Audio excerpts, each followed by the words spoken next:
Untuk mengurangi pandemi COVID-19, Presiden Jokowi telah melarang mudik bagi seluruh lapisan masyarakat yang akan pulang kampung di masa Lebaran.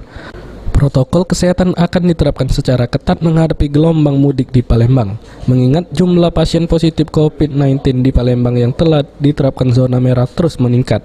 Kapolrestabes Palembang Kombes Pol Anom Setiaji menjelaskan, dalam rangka mencegah penyebaran COVID-19 dilakukan pembatasan sosial berskala besar. Untuk itu, jika larangan mudik tidak dihiraukan, maka pemudik yang masuk Palembang akan dilakukan protokol kesehatan secara ketat.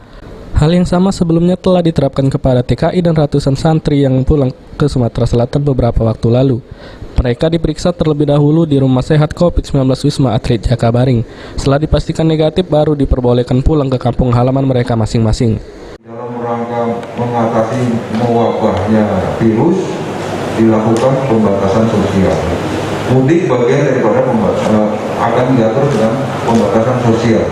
Kalaupun himbauan-himbauan itu tidak diindahkan atau diindahkan oleh masyarakat, tetap bagi orang yang masuk Kota Palembang dilakukan protokol kesehatan.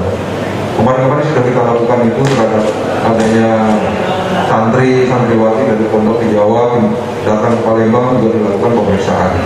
Kemudian tenaga kerja yang datang dari luar negeri dari tempat pandemi juga dilakukan pemeriksaan begitu masuk ke Palembang. Nanti kalau misalnya ada orang masih mudik, ya kami melakukan itu juga sama.